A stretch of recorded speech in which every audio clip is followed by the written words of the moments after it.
The morning sun shone down on London as crowds of people walked near Buckingham Palace. Among the famous red-coated royal guards stood Oliver Thompson, a tall man with a serious face. For 3 years he had been a guard, standing still for hours while tourists took photos. Today was just like any other day, or so he thought. Oliver stood straight, his eyes looking forward. His red coat was clean and bright. His tall black hat sat perfectly on his head. He did not smile. He did not blink much. He was like a statue. This was his job, and he did it well. Tourists from all over the world walked by, pointing and taking pictures. Some waved at him. Others made funny faces. Oliver saw it all, but he never showed any feeling. This was the way of the royal guards. Among the crowd that day was a young woman named Sarah Miller. She was from America and was seeing London for the first time. Sarah had yellow hair and a big smile. She wore a blue shirt with "I Love London" on it. She was known back home for making people laugh. Her friends always said she could make anyone smile, even on a bad day. Sarah spotted Oliver standing at his post. His face was so serious that she felt a strong wish to make him laugh. "I bet I can make that guard smile," she told her friend Jenny, who was traveling with her. "No way," Jenny said. "Those guards never smile. It's their job to stay serious." "Watch me," Sarah said with a wink. She walked up to the area near Oliver. She took out her phone to record what she hoped would be a funny moment. "Hey, Mr. Guard," Sarah called out. "Why don't royal guards like to play hide and seek? Because they're always found standing at attention." She waited, but Oliver did not move. Not even a tiny smile showed on his face. People around Sarah laughed at her joke. This made her want to try harder. She moved a bit closer. What did the royal guard say when he sat on a bee? Nothing. He's not allowed to speak. More people stopped to watch now. A small crowd formed as Sarah kept telling jokes. What no one knew was that Oliver was having a very hard day. His sister had just called that morning to say their father was sick in the hospital. Oliver had asked for time off, but there were not enough guards that day. He had to finish his 6-hour shift before he could go see his father. Each joke Sarah told hit Oliver in a strange way. On most days, he found tourists trying to make him laugh a bit annoying. But today, her jokes were taking his mind off his worries, if only for a few moments. Behind his still face, he was actually grateful for the distraction. Sarah tried one more joke. "How many royal guards does it take to change a light bulb?" "None. They never change." The crowd around her laughed, but Oliver stayed still as stone. Then Sarah did something different. She walked up as close as the ropes would allow and said in a softer voice, "You know, I think what you do is really amazing. Standing here all day can't be easy. Thanks for being part of what makes London so special." These kind words touched Oliver more than any joke. For a split second, his eyes met Sarah's. There was no smile, but in that brief look was a human connection. Sarah felt it too. Something passed between them in that moment. A tiny bridge across the gap between guard and tourist. Little did they know that this small moment would be the start of something neither of them could have imagined. Something that would change both their lives in ways they never expected. The next day, Sarah woke up early in her small hotel room. She could not stop thinking about the guard from yesterday. There was something in his eyes that stayed with her. She felt that maybe he needed a friend, even though they had not spoken a single word to each other. "I'm going back there today," Sarah told Jenny over breakfast. They sat in the hotel eating area, having eggs and toast. Jenny looked surprised. "Why? He didn't even smile at your jokes." "Don't waste your time." "I don't know," Sarah said. "I just feel like I should. Call it a gut feeling." She could not explain it, but she felt drawn to go back to the palace. After breakfast, Sarah went alone. Jenny wanted to see other parts of London. When Sarah got to Buckingham Palace, she looked for the same guard. But Oliver was not there. Different guards stood at the posts. Sarah felt a bit sad, though she did not know why she cared so much. She decided to walk around the area. The day was nice, with blue sky and soft clouds. As she walked past a small park near the palace, she saw someone sitting alone on a bench. The man wore normal clothes, not a guard uniform, but Sarah knew his face right away. It was Oliver, the guard from yesterday. He looked very sad. His head was down, and he held his phone tight in his hand. Sarah was not sure if she should go up to him. He might want to be alone, but something told her to try. "Hello," she said, walking up to the bench. "You're the guard from yesterday, right? The one who had to listen to all my bad jokes." Oliver looked up, surprised. He did not expect to see the funny tourist again. "Yes, that's me," he said in a low voice. His eyes were red, like he might have been crying. "I'm Sarah," she said. "Is it okay if I sit down?" Oliver moved over to make room for her. He did not smile, but he did not tell her to go away either. "I'm Oliver," he said. He looked back at his phone. Sarah could feel that something was very wrong. "Are you okay?" she asked. "I mean, you don't have to tell me. I'm just a tourist who bothered you yesterday. But sometimes it's easier to talk to someone you don't know." Oliver was quiet for a long time. Then he took a deep breath. "My father is in the hospital," he finally said. "He had a heart attack yesterday morning. I just came from seeing him. The doctors say." His voice broke. "They say he might not make it." Sarah felt her heart sink. "I'm so sorry," she said. "That's why you looked so sad yesterday, even before my jokes." Oliver nodded. "I had just found out. I couldn't get time off until my shift ended. And here I was, telling silly jokes while you were worried about your dad." Sarah said. She felt bad now. But Oliver shook his head. "No, don't feel bad. Your jokes, they actually helped. For a few minutes, they took my mind off things. It was nice to think about something else, even if I couldn't show it." Sarah didn't know what to say. They sat in silence for a while. Then she had an idea. "Which hospital is your father in?" "St. Mary's," Oliver said. "Why?" "I volunteer with sick people back home," Sarah explained. "Maybe I could help somehow. I'm only in London for a week, but I'd like to do something." Oliver looked at Sarah with new interest. This tourist who had tried to make him laugh yesterday was now offering to help his father. It was strange how life worked sometimes. "Actually," he said, "my father has been feeling very down. The doctors say his spirit affects his healing. He might like to meet someone new, someone with good jokes." For the first time, Oliver's lips turned up just a tiny bit. It wasn't quite a smile, but it was close. Sarah smiled back. "Then let's go see him. I have some jokes I've been saving that are way better than yesterday's." As they stood up to leave the park, neither of them knew that this chance meeting would change both their lives forever. That afternoon, Sarah and Oliver walked to St. Mary's Hospital together. The big white building looked cold and scary to Sarah. She had been in many hospitals back home as a volunteer, but being in one in a strange country felt different. "My father's name is George," Oliver said as they walked through the main doors. "He was a royal guard too, many years ago. That's why I became one." His voice was full of pride when he spoke about his father. They took the elevator to the 4th floor. The hallway was quiet except for the soft beeping of machines. Oliver led Sarah to room 412. He knocked gently on the door. "Dad, it's me, Oliver. I brought a friend to meet you." Inside the room, an older man lay in bed. He looked like an older version of Oliver, with the same strong face, but much thinner. Tubes ran from his arms, and a machine next to his bed showed his heartbeat. George opened his eyes slowly and gave a weak smile when he saw his son. "Hello, son," he said in a soft voice. Then he noticed Sarah. "And who is this lovely lady?" Oliver looked at Sarah, not sure how to explain who she was. "This is Sarah. She's a friend."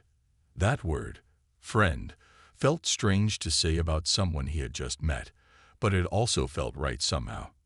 "Hello, Mr. Thompson." Sarah said with a warm smile. Your son and I met in an unusual way.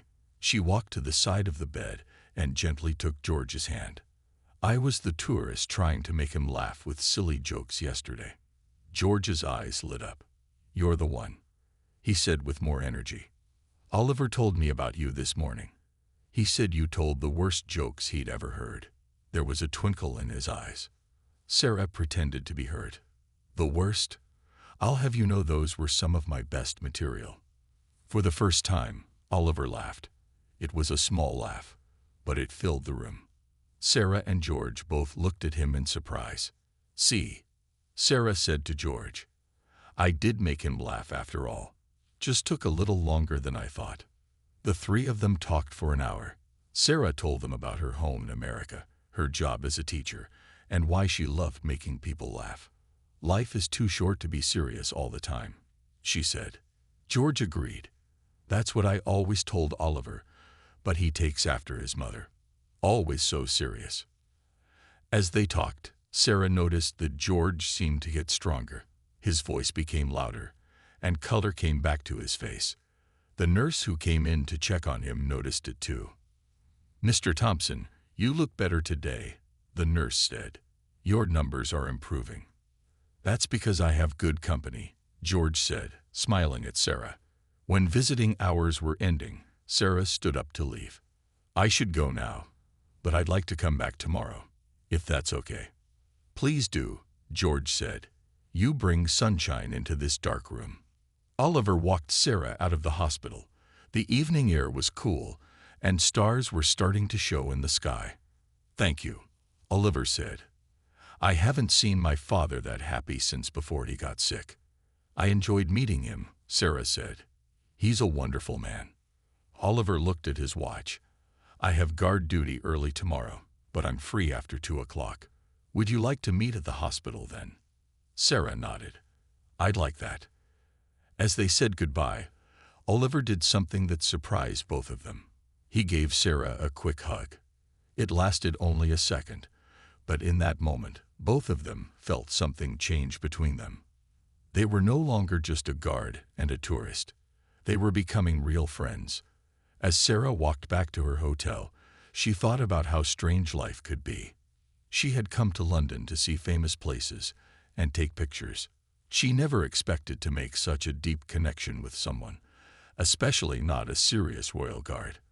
But now she couldn't imagine her trip without Oliver and his father in it. The next morning, Oliver stood at his post outside Buckingham Palace. The sun was bright, and many tourists walked by taking pictures. But today felt different. Oliver found himself looking at the faces in the crowd, hoping to spot Sarah, even though he knew she would be coming to the hospital later. A group of school children gathered near him. Their teacher told them about the royal guards and how they never smile or move. One little boy with red hair raised his hand. But what if they have to sneeze? The boy asked. The other children laughed. Oliver kept his face serious, but inside, he was thinking of the jokes Sarah had told him. For the first time in his years as a guard, he almost wanted to smile. The feeling was strange. At 2 o'clock, Oliver changed out of his uniform. His friend James, another guard, noticed something different about him. You seem happy today, James said. What's going on? Oliver wasn't sure what to say. I met someone, he finally answered. James raised his eyebrows. A woman? Just a friend, Oliver said quickly. An American tourist. She's been visiting my father at the hospital. Right, James said with a knowing smile. Just a friend. Oliver ignored him and hurried to the hospital. When he got to his father's room, he heard laughter inside. He opened the door to find Sarah sitting by the bed. She was showing George pictures on her phone. His father was laughing harder than Oliver had seen in months. And this is me trying to feed a squirrel in the park yesterday, Sarah was saying. The little guy took the whole sandwich and ran up a tree.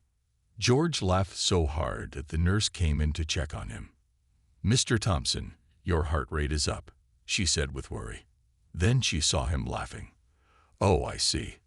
Well, laughter is good medicine, but don't overdo it. Sarah looked up and saw Oliver at the door. "Oliver, come in. I was just showing your dad some pictures of my London adventures." Oliver sat down next to Sarah. "How are you feeling today, Dad?" he asked. "Better than yesterday," George said. "This young lady has been here for an hour already. She brought me this." He pointed to a small teddy bear wearing a tiny Royal Guard uniform that sat on his table. "I saw it in the gift shop downstairs," Sarah explained. "I couldn't resist." Oliver felt a warm feeling in his chest. This woman, who barely knew them, was so kind to his father. "Thank you," he said softly. The doctor came in a few minutes later. He checked George's charts and looked surprised. "Your numbers are improving faster than we expected, Mr. Thompson. Whatever you're doing, keep it up." "It's my new friend here," George said, pointing to Sarah. "She's my secret medicine." After the doctor left, Sarah pulled out a deck of cards. "Who's ready to play? I must warn you both, I'm very good at card games." They played for hours. Oliver couldn't remember the last time he had so much fun.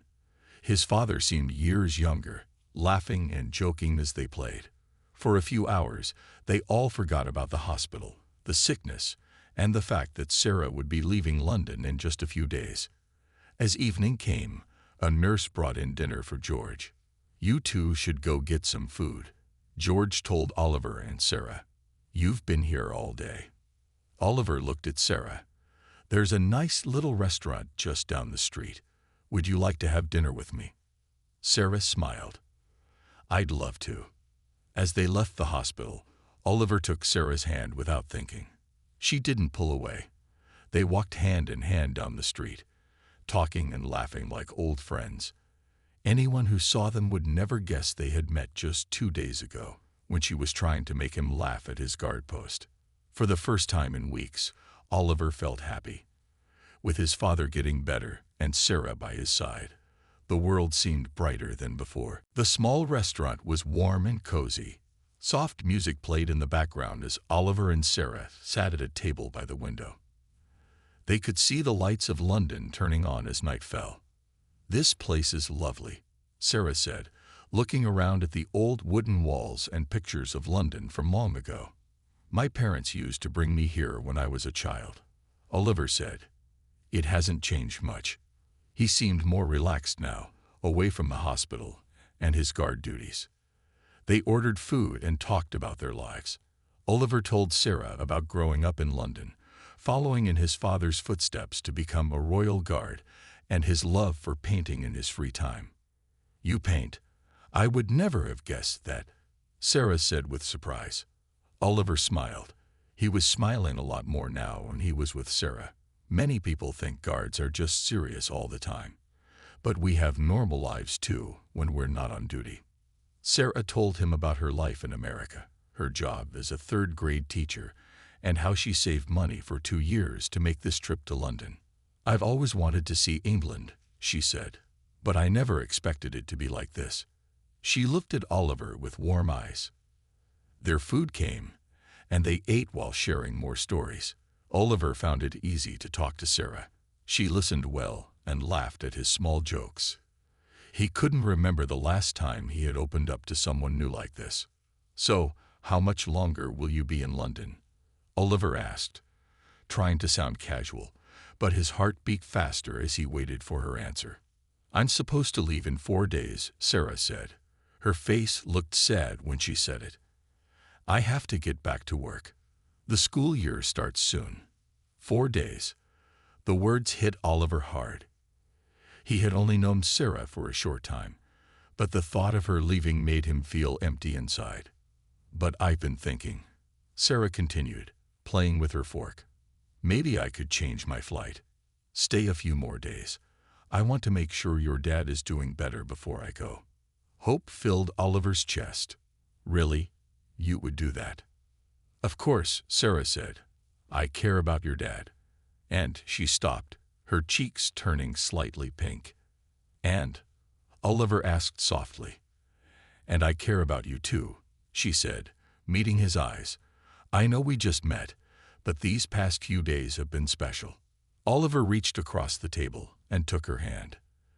They have been special for me too. After dinner, they walked through a small park. The night was clear, and stars twinkled above them. Street lamps lit their path as they walked close together, their hands still linked. "Can I ask you something?" Sarah said as they sat on a bench. "That first day when I was telling those silly jokes, did any of them almost make you laugh?" Oliver thought for a moment.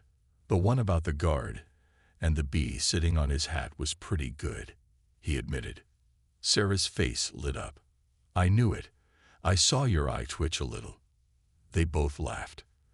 Then Oliver grew serious. "Thank you, Sarah." "For what?" "For trying to make me laugh that day. For coming back. For helping my father." He paused. "For changing everything." Without thinking, Oliver leaned closer to Sarah. She moved toward him too. Their lips were about to meet when Oliver's phone rang loudly. They jumped apart, the moment broken. Oliver looked at his phone with worry. It was the hospital. He answered quickly, his hand shaking. "Hello. Yes, this is Oliver Thompson." His face went pale as he listened. "We'll be right there." "What is it?" Sarah asked, fear in her voice. "It's my father," Oliver said, already standing up. "The doctor says his heart rate dropped suddenly. We need to go now." They ran out of the park, looking for a taxi. The perfect evening had turned into a nightmare in seconds. As they hurried to the hospital, Oliver held Sarah's hand tightly. He was scared, but having her with him made him stronger. Whatever happened next, they would face it together. Oliver and Sarah rushed through the hospital doors. The bright lights hurt their eyes after the dark night outside. They ran to the elevator, but it was too slow coming down. "Let's take the stairs," Oliver said, already heading for the stairwell. Sarah followed him as they ran up 4 flights of stairs. Oliver's heart beat fast, not just from running, but from fear for his father. When they reached the 4th floor, they saw doctors and nurses moving quickly in and out of George's room. Oliver froze for a moment. Sarah took his hand and squeezed it. "It's going to be okay," she said, though she wasn't sure if that was true. She just wanted to give him strength. They walked to the room. A doctor stopped them at the door. "Mr. Thompson," the doctor said to Oliver, "your father had a sudden drop in his heart rate. We've given him medicine to help, and he's stable now." "Can I see him?" Oliver asked, his voice shaking. "Yes, but just for a few minutes. He needs rest." Oliver looked at Sarah. "You come too," he said. "He'll want to see you."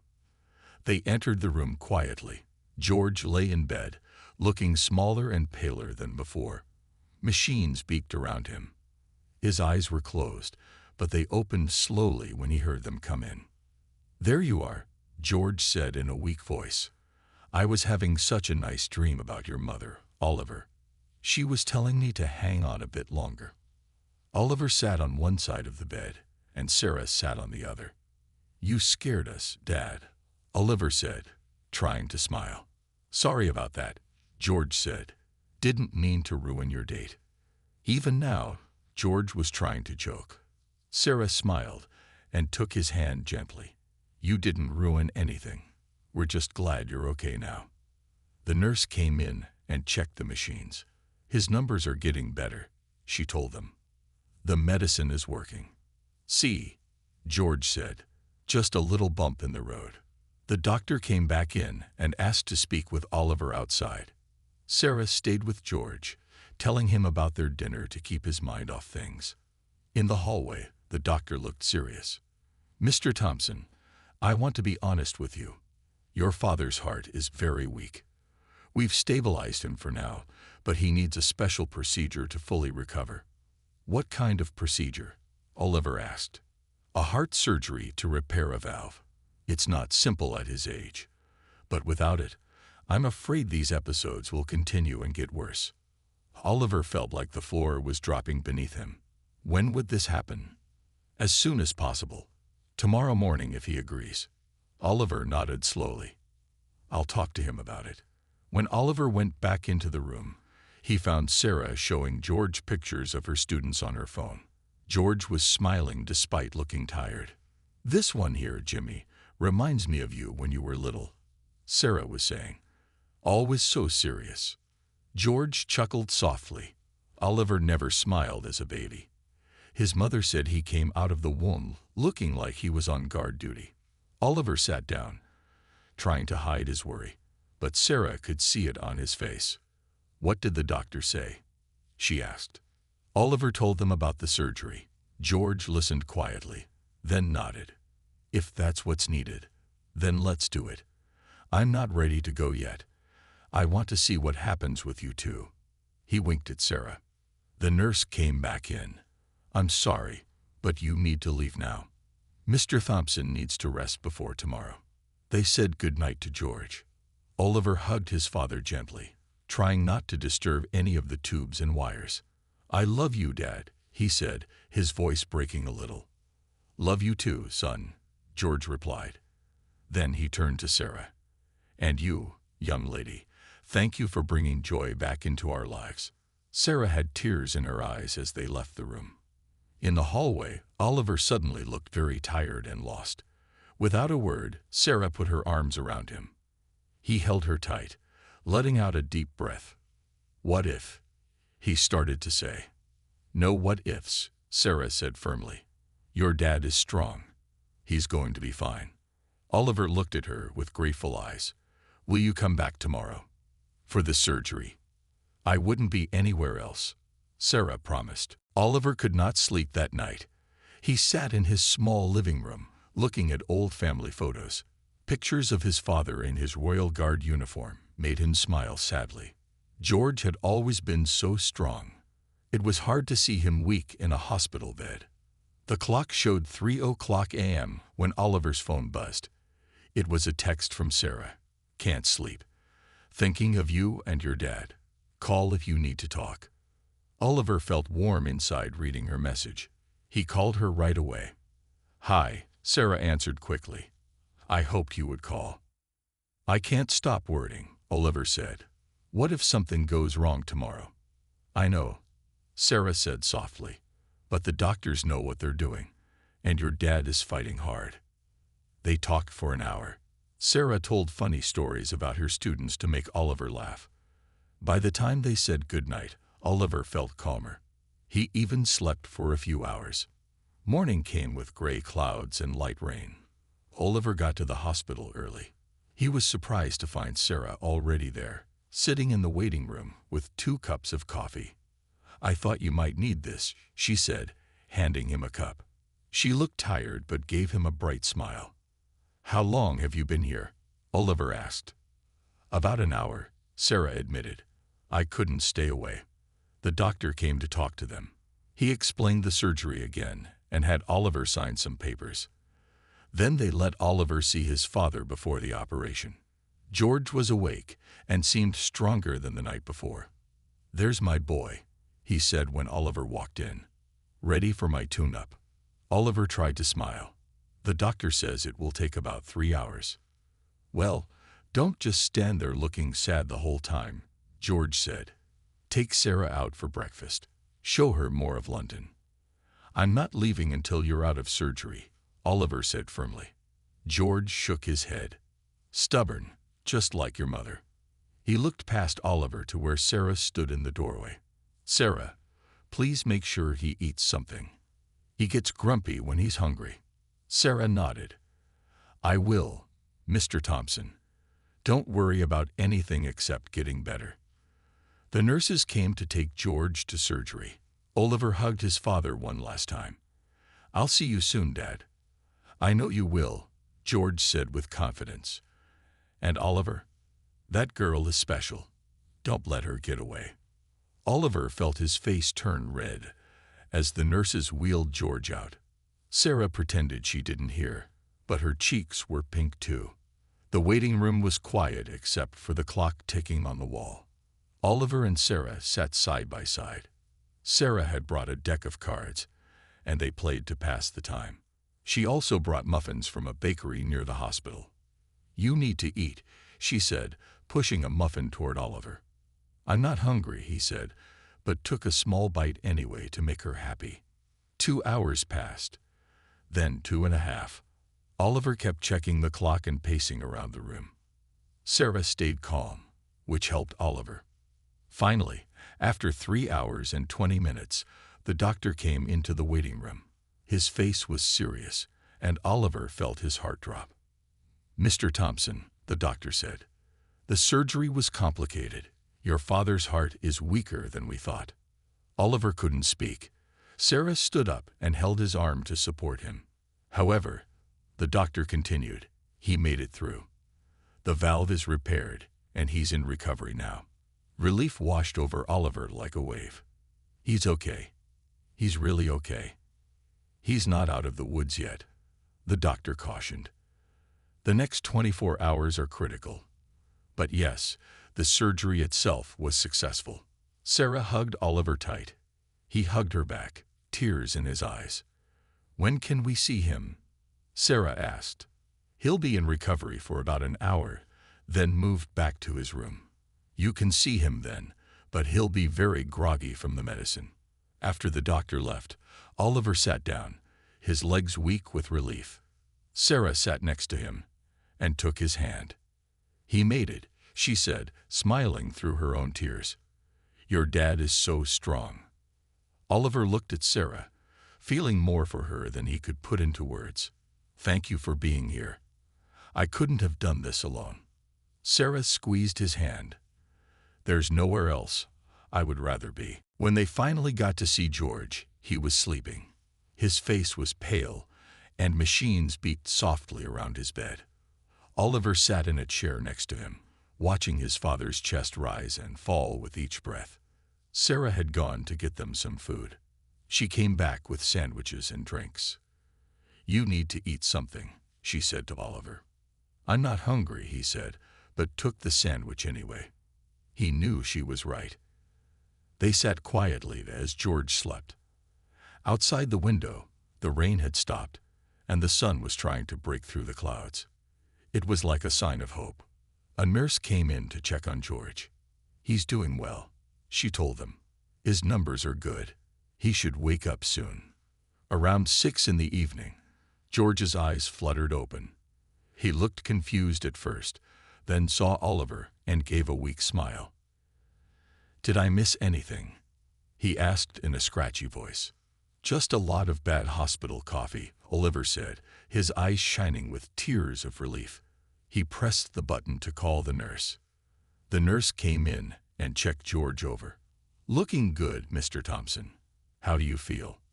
"Like I've been run over by the Queen's carriage," George joked weakly. "Twice." The nurse laughed. "That's normal after heart surgery. I'll get you something for the pain." After she left, George noticed Sarah standing quietly by the window. "Sarah, you're still here." She came closer to the bed. "Of course. I wouldn't leave." "You two must be tired," George said, looking at their worried faces. "You should go home and rest." "I'm staying," Oliver said firmly. The doctor came in to check on George. He seemed pleased with his recovery so far. "The next 24 hours are important," he told them, "but he's doing better than expected." Sarah stepped outside while the doctor examined George. In the hallway, she checked her phone. There were 3 missed calls from Jenny, her friend. She called Jenny back. "Hey, sorry I missed your calls." "Sarah, where have you been?" Jenny sounded worried. "I haven't seen you in days. We were supposed to visit the Tower of London today." "I'm so sorry," Sarah said. "I've been at the hospital. Remember that guard I told you about? His father had heart surgery today." "You've been spending all this time with people you just met." Jenny sounded confused. "What about our trip? We're supposed to leave in 3 days." Sarah took a deep breath. "About that, I'm thinking of changing my flight, staying a bit longer." "What? Why?" Jenny asked. Sarah didn't know how to explain her feelings. "It's hard to describe. I need to stay." There was silence on the other end.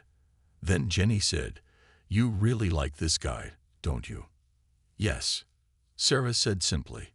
"I do." After she hung up, Sarah stood in the hallway for a moment.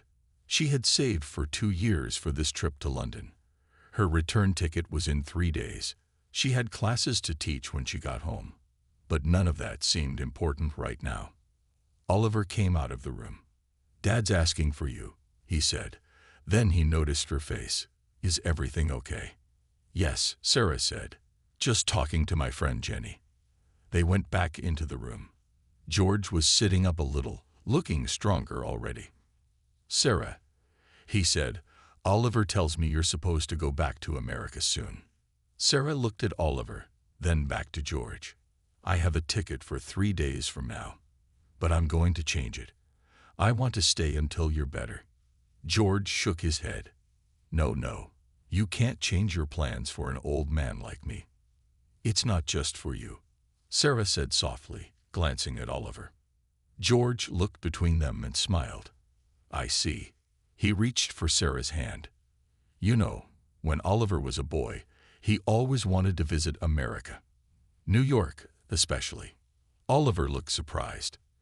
"Dad, what are you doing?" "Just saying," George continued with a twinkle in his eye, "that sometimes when one journey ends, another begins." The room fell quiet.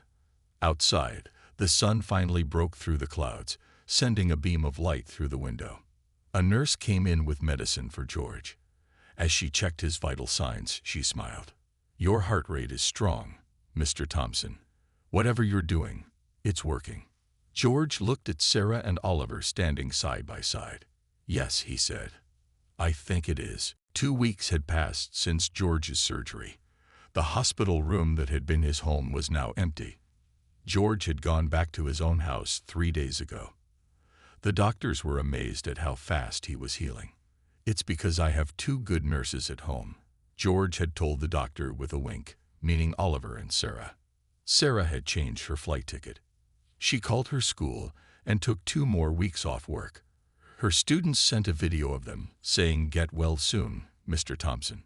It made George cry happy tears when he watched it. Today was special. It was Oliver's day off from guard duty, and they had planned something important. Sarah had never seen Oliver in his full uniform outside of his work post. Today he would wear it just for her. "Are you sure you're strong enough for this, Dad?" Oliver asked as he helped George put on his coat. "Stop fussing," George said. "I've been waiting for this day. Wild horses couldn't keep me away." Sarah came into the living room wearing a pretty blue dress. She smiled when she saw George up and dressed. "You look handsome, Mr. Thompson." "And you look beautiful, my dear," George said. "Doesn't she, Oliver?" Oliver couldn't take his eyes off Sarah. "Yes," he said softly. "Beautiful." They took a taxi to Buckingham Palace. Oliver left them at a special entrance and went inside to change into his uniform. George and Sarah waited in a small private area where visitors usually didn't go. "How did you arrange this?" Sarah asked George. "I made a few calls," George said with a smile. "When you've been a royal guard for 30 years, you make some friends in high places." A tall man in a dark suit came to meet them. "Mr. Thompson, always good to see you. And this must be Miss Miller." He shook Sarah's hand. "Please follow me. We have everything ready." They walked through a door and came out to a spot near where the guards stood. Not many tourists were around yet. The morning sun made the palace look golden. "Wait here," the man said. "The changing of the guard will begin in 5 minutes." Sarah felt excited. She had seen the changing of the guard before, but never from this special spot, and never knowing that Oliver would be part of it. Music started playing. Guards in red coats and tall black hats marched out in perfect order. Sarah looked for Oliver among them, but all the guards looked the same in their uniforms. Then she saw him. Third from the front, marching perfectly in step with the others. His face was serious, looking straight ahead. This was the Oliver she had first met, the guard who wouldn't laugh at her jokes. The guards performed their famous ceremony. They moved like one person, every step perfect. Sarah watched with wide eyes. George stood tall beside her, proud of his son. At the end of the ceremony, something unexpected happened. The head guard said something to Oliver. Oliver stepped forward, facing the small crowd. Then, breaking all rules, he looked right at Sarah and did something royal guards never do. He smiled. People in the crowd gasped. Some took pictures. A guard smiling during duty was so rare that people thought it was part of a special show. Oliver marched over to where Sarah and George stood. He stopped in front of Sarah and got down on one knee. The crowd went completely silent. "Sarah Miller," Oliver said, his voice clear and strong. "You came to London as a tourist and tried to make me laugh with silly jokes. You didn't know it then, but you changed my life that day. You brought joy back to my family when we needed it most." He pulled a small box from his pocket. "Will you stay in London? Will you marry me?" Sarah's eyes filled with tears. Around them, tourists were taking pictures and videos. This would probably be online soon. The royal guard who proposed in uniform. "Yes," Sarah said, her voice shaking with happiness. "Yes, I will." Oliver stood up and, breaking one more rule, kissed Sarah right there in front of Buckingham Palace. The crowd cheered and clapped. George wiped tears from his eyes. Later, a video of royal guard proposes to tourist went viral online. Millions of people watched the moment when a guard who never smiled found love with a tourist who had once tried to make him laugh. And it all started with some silly jokes outside Buckingham Palace.